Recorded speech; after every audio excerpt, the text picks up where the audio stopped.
విశాఖను కేంద్రంగా చేసుకొని వైఎస్ఆర్సీపీ రాజ్యసభ సభ్యుడు విజయసాయిరెడ్డి చేసినటువంటి భూ కబ్జాలు చూసి సిబిఐ అలాగే ఈడీ అధికారులు విస్తుపోయారని, ఆయన మీద కేసు నమోదు చేసేందుకు కూడా ప్రయత్నాలు జరుగుతున్నాయని, అయితే విజయసాయిరెడ్డిని కాపాడే విషయంలో జగన్మోహన్ రెడ్డి విజయసాయిరెడ్డికి హ్యాండ్ ఇచ్చాడు అనేటువంటి వార్తలు ఇప్పుడు సోషల్ మీడియా వేదికగా చక్కర్లు కొడుతున్న నేపథ్యంలో వీటి మీద మనం విశ్లేషణ చేసుకునేటువంటి ప్రయత్నం చేద్దాం. ప్రస్తుతం మనతో పాటు ఉన్నారు ప్రముఖ రాజకీయ విశ్లేషకులు అంకమరావు గారు. సార్తో మాట్లాడదాం. సార్ నమస్తే సార్. విశాఖ కేంద్రంగా చేసుకొని విజయసాయిరెడ్డి గారు భారీగా భూ కబ్జాలకు భూ కుంభకోణాలకు పాల్పడ్డారు అని అది తెలుసుకున్నటువంటి సిబిఐ అలాగే ఈడీ అధికారులు అవి చూసిన తర్వాత వాటిలో జరిగినటువంటి అవకతవకలు చూశాక వారు విస్తుపోయారు. విజయసాయిరెడ్డి మీద కేసు నమోదు చేసేందుకు వాళ్ళు సిద్ధమయ్యారని, అయితే విజయసాయిరెడ్డిని కాపాడే విషయంలో జగన్మోహన్ రెడ్డి చేతులెత్తేశాడు అనేటువంటి వార్తలు ఇప్పుడు సోషల్ మీడియా వేదికగా చక్కర్లు కొడుతూ ఉన్నాయి. వీటి మీద మీ విశ్లేషణ ఏంటి సార్? ముందుగా విజయసాయిరెడ్డి గారు ఏదన్నా చేశాడు అంటే అది జగన్మోహన్ రెడ్డి గారి ప్రమేయంతో జరిగింది. సొంతంగా విజయసాయిరెడ్డి గారు ఏమీ చేయడు. ఏది చేయాలన్నా కూడా జగన్మోహన్ రెడ్డి గారికి చెప్పే చేస్తాడు ఆయన. అందులో ఎలాంటి సందేహం కూడా ఏం లేదు. విశాఖపట్నంలో మీరు అన్నట్టు చాలా దారుణమైనటువంటి భూ కుంభకోణాలు జరిగినాయి. ఎక్కడికక్కడ అంటే ఎట్లా ఉంటుందంటే వాళ్ళకి ఒక 10 ఎకరాలు స్వాధీనం చేసుకోవాలనుకుంటారు. ఆ 10 ఎకరాల్లో మధ్యలో ఎవరన్నా నీ బోటాడికి నా బోటాడికి 400 గజాల స్థలం ఉన్నా కూడా వాటిని కూడా వదిలిపెట్టకుండా ఆక్రమించేసి దౌర్జన్యంగా వాళ్ళు చేయాల్సినంత చేశారు. దానికి అంటే ఏ స్థాయిలో చేశారు అంటే చాలామందికి తెలియని విషయం ఏంటంటే సార్, ఆ ప్రాంతంలో ఆ ఉత్తరాంధ్రకు సంబంధించి ముఖ్యంగా విశాఖపట్నం ఆ పరిసర ప్రాంతాలకు సంబంధించి మైనింగ్లో చేసిన వాళ్ళు, అంటే వాళ్ళు చేసి పదవి విరమణ చేసిన వాళ్ళు, మరి తహసీల్దార్గా చేసి పదవి విరమణ చేసిన వాళ్ళు, ఇట్లా ఈ రెవెన్యూకి సంబంధించి అంటే కింద స్థాయి అధికారుల దగ్గర నుంచి కూడా అవినీతికి పాల్పడ్డారంట. వాళ్ళనందరినీ కూడా పదవి విరమణ చేసి విశ్రాంతి తీసుకున్న వాళ్ళందరిని కూడా తీసుకొని వచ్చి వాళ్ళు పదవిలో ఉన్నప్పుడు ఎంతైతే జీతం వస్తుందో దానికి 2 అంతలు ఇచ్చి, ఓకే, ఏ విధంగా ఎక్కడ ఎలాంటి ప్రభుత్వ భూములు ఎక్కడ ఉన్నాయి, వివాదాస్పద భూములు ఎక్కడ ఉన్నాయి, ఇలా రకరకాలుగా వాళ్ళకు ఉన్నటువంటి వాళ్ళ దగ్గర ఉన్న సమాచారాన్ని సేకరించుకొని దాన్ని ఎలా స్వాధీనం చేసుకోవాలని చెప్పని విశృంఖలంగా చేసినటువంటి కార్యక్రమం విశాఖపట్నం పరిసర ప్రాంతాల్లో వాళ్ళు చేసిన సామాన్యమైనది కాదు. ఇప్పుడు మీరు అన్నారు జగన్మోహన్ రెడ్డి గారు చేతులు ఎత్తేసారని. జగన్మోహన్ రెడ్డి గారు చేతులు ఎత్తే జగన్మోహన్ రెడ్డి గారు 2వ నిమిషంలో కారాగారంలో ఉంటారు. విజయసాయిరెడ్డి గారి మీద ఏగవాలకుండా చూసుకోవాల్సిన బాధ్యత జగన్మోహన్ రెడ్డి గారిది. తన గురించి తను చూసుకుంటాడో లేదో తెలియదు, కానీ జగన్మోహన్ రెడ్డి గారు విజయసాయిరెడ్డి గారిని చాలా బాగా ఢిల్లీ కేంద్రంగా అసలు విజయసాయిరెడ్డి లాబింగ్ చేస్తారు. ఇప్పటి వరకు అక్రమాస్తుల కేసులో జగన్మోహన్ రెడ్డి ఇంకా బెయిల్ మీద బయట ఉన్నాడంటే దానికి కారణం కూడా విజయసాయిరెడ్డి అనేటువంటి వార్తలు కూడా గతంలో మనం చూసాం. వాస్తవమే కదా అది. అదే నేను చెప్పేది. ఏ మాత్రం ఆయన ఇబ్బంది పెడితే ఈ అక్రమంగా సంపాదించినటువంటిది క్రిడ్ఫోకు సంబంధించిన ఇవన్నీ కూడా విజయసాయిరెడ్డి గారి దాకా బయటకు వస్తాయి. కాబట్టి నాకు తెలిసినంతవరకు విజయసాయిరెడ్డి గారి మీద చర్యలను ఉపక్రమించే అవకాశం లేకుండా ముందుగానే ప్రబంధకాలు సృష్టించే విషయంలో జగన్మోహన్ రెడ్డి గారు తనకున్న అవకాశాలన్నీ వినియోగించుకుంటాడు. కాబట్టి విజయసాయిరెడ్డి గారు అక్కడ భూ ఆక్రమణ చేసింది వాస్తవం, అందుట్లో ఎలాంటి సందేహం కూడా ఏం లేదు.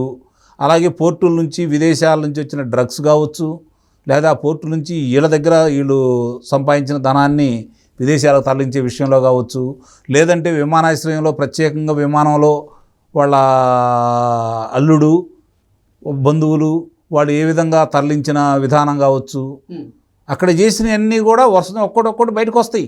ఎగ్జాక్ట్లీ. ఇవన్నీ కూడా విపరీతంగా వాళ్ళ మీద వ్యతిరేకత వస్తుందని చెప్పని కొన్ని రోజులు దాన్ని మరుగున పరచడం కోసం ఆయన్ని తప్పించేసి సుబ్బారెడ్డి గారిని అక్కడ పెట్టడం కూడా జరిగింది. ఏది చేసినా కూడా జగన్మోహన్ రెడ్డి గారి అనుమతితోటి జగన్మోహన్ రెడ్డి గారు అక్కడ వచ్చే రూపాయలు 10 పైసలు 15 పైసలు విజయసాయిరెడ్డి గారికి ఇచ్చేసి మిగిలిన ఆయనే తీసుకుంటాడు. ఆయన ఇవ్వాల్సిన వాళ్ళకి ఆయన ఇచ్చుకుంటాడు.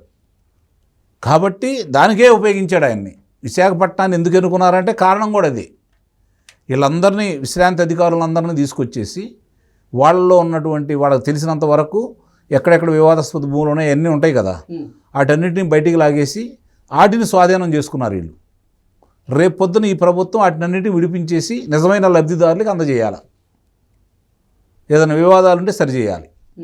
అప్పుడు ఇవన్నీ బయటకు వస్తాయి, అసలు ఎవరు చేశారు ఏంటి ఎట్లా ఏంటి అనేది. అసలు విజయసాయి రెడ్డి చేసినటువంటి ఈ భూ కబ్జా కేసుల్లో ఇప్పుడు సిబిఐ అలాగే ఈడీ కూడా ఎంటర్ అయ్యింది. ఇక వాళ్ళు అరెస్ట్ చేసేందుకు కూడా రంగం సిద్ధమైంది అనేటువంటి వార్తలు కూడా వస్తూ ఉన్నాయి. దాటిని ఎలా చూడాలి? అంటే ఇంకా ఆ స్థాయికి వెళ్ళలేదు, ముందు వీళ్ళు ఇక్కడ చేయాలి కదా.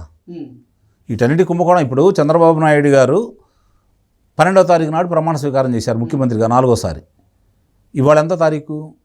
4వ తారీఖు. అంటే 3వ తారీఖు సాయంత్రం వెళ్ళారు ఆయన ఢిల్లీ.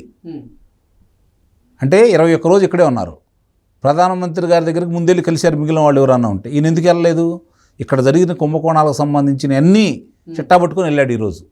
ఓకే, ఆయన దగ్గర ఉన్న సమాచారాన్ని మొత్తాన్ని పొందుపరుచుకొని అవన్నీ ఢిల్లీ పెద్దలకు చెప్పి ఆంధ్ర రాష్ట్రానికి ఏమేం చేయాలో, ఎవరెవరిని ఎలా అదుపులో తీసుకోవాలో వివరంగా వాళ్ళతో మాట్లాడతాడు.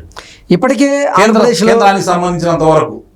ఓకే, ఇప్పటికే ఆంధ్రప్రదేశ్లో కూటమి ప్రభుత్వం కొలువుదీరిన తర్వాత గత పాలకులు చేసినటువంటి అవినీతి ఏదైతే ఉన్నాయో అన్ని శాఖల వారీగా ఒక్కొక్కటిగా బయటకు వస్తున్నాయి. జగన్మోహన్ రెడ్డి క్యాబినెట్లో మంత్రులుగా పనిచేసిన వాళ్ళు చేసినటువంటి అవినీతి, అంటే రోజా గారేమో ఆడదాం ఆంధ్ర పేరుతో 100 కోట్ల రూపాయల అవినీతికి పాల్పడ్డారన్నట్లుగా. నెక్స్ట్ అలా ఒక్కొక్కరు మంత్రులు అవినీతికి పాల్పడ్డాయి అన్నీ కూడా ఒక్కొక్కటిగా బయటకు వస్తున్నటువంటి నేపథ్యంలో ఏంటి సార్ వాళ్ళ పరిస్థితి ఎలా ఉండబోతుంది? మరో జన్మంటూ ఉంటే, వాళ్ళకి 80 సంవత్సరాల వయసు ఉంటే చిన్నపిల్లలు ఎటు తీసుకోరు కదా. 18 సంవత్సరాలు దాటిన తర్వాత మిగిలిన 62 సంవత్సరాలు కూడా కారాగారంలో సరిపోనని అక్రమాలు చేశారు వీళ్ళు. పెద్దిరెడ్డి రామచంద్రారెడ్డి ఇటు ఇసుక మాఫియాలో, అలా మైనింగ్, ఇటు మద్యం. ఇప్పుడు పెద్దిరెడ్డి రామచంద్రారెడ్డి గారే కాదు, ద్వారంపూడి చంద్రశేఖర్ రెడ్డి గారు శాసనసభ్యులు కావచ్చు, మరి పిన్నెల్లి రామకృష్ణారెడ్డి గారు శాసనసభ్యులు కావచ్చు, ఇలాంటి వాళ్ళందరూ కూడా బయటికి తీసుకొస్తూ ఉంటే మంత్రులు అనేవాళ్ళు మొత్తం కారాగార వాసం అనేది తప్పదు. ఎందుకంటే పాపం వాళ్ళు చేసిన వాళ్ళని పాపమనే అనాలి. ఎందుకంటే వాళ్ళ ప్రమేయం తక్కువ దీంట్లో. వాళ్ళు ఎక్కడ సంతకాలు పెట్టమంటే సంతకాలకు మాత్రమే వాళ్ళు మంత్రులు అయ్యారు. వాళ్ళు కీలుబొమ్మలే అంటారు అంతే. మిగిలినన్నీ నడిపి ఏం చేయాలనేది నిర్ణయం తీసుకొని దాన్ని అమలు చేసింది వీళ్ళు. సంతకాలు మాత్రమే వాళ్ళు పెట్టారు. ఓకే, మరి ఇప్పుడు వాళ్ళు ఇరుక్కునే అవకాశం ఉంది కదా? తప్పదు కదా. ఇప్పుడు తప్పు చేసిన వాళ్ళకంటే దాన్ని ప్రోద్బలం చేసిన వాళ్ళదే ఎక్కువ శిక్ష అంటారు. హత్య చేసిన వాడికంటే హత్యకు సంబంధించిన ఆయుధాన్ని అందించిన వాడు కూడా నేరస్తులే కదా. కాబట్టి వీళ్ళు కూడా దాంట్లో వీళ్ళకి తెలిసే జరిగింది కదా, తెలియకైతే అయితే జరగలేదు కదా.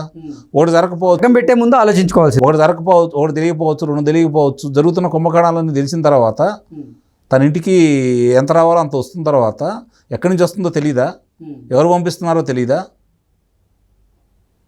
ఇవన్నీ వాళ్ళకి తెలిసే జరిగినాయి. ఎందుట్లో అనుమానం ఏముంది? తెలియకుండా ఒక్కళ్ళ జరిగిందని చెప్పడానికి ఏం లేదు కదా, తప్పించుకోవడానికి వీలేం లేదు కదా. శాఖాపరమైనటువంటి సంతకాలు పెట్టారు కదా, మరి వాటన్నిటికీ ఈరోజు బాధ్యులు వాళ్ళే అవుతారు కదా. అతను తప్పించుకుంటాడు జగన్మోహన్ రెడ్డి గారు, ఎందుకంటే ఆయన సంతకం పెట్టలేదు కాబట్టి. బాధ్యులు వీళ్ళే అవుతారు కదా. రేపు పొద్దున కృష్ణ గారు చెప్పాడు నేను సంతకం పెట్టానంటే కుదరదుగా. మీ దగ్గర నుంచి నాకు ఇదిగో పలానా దానికి మీరు సంతకాలు పెట్టండి అని చెప్పని ఓ పత్రం రూపేణానో లేకపోతే వాట్సాప్ ద్వారానో సందేశం వస్తే దాని ఆధారంగా అయితే మిమ్మల్ని తీసుకోవచ్చు. అవును, అది లేనప్పుడు మీరు తప్పించుకుంటారు, నేనే కదా దానికి బాధ్యుడయ్యేది. జరిగేది కూడా అదే. ఇప్పుడు విజయసాయి రెడ్డి పరిస్థితి ఏంటి సార్? ఏమి లేదు, అతను జగన్మోహన్ రెడ్డి గారు తనను కాపాడుకుంటాడో లేదో తెలియదు కానీ విజయసాయి రెడ్డి గారిని కాపాడటం కోసం మాత్రం ఆయన ముందుంటాడు. Okay sir, thank you so much.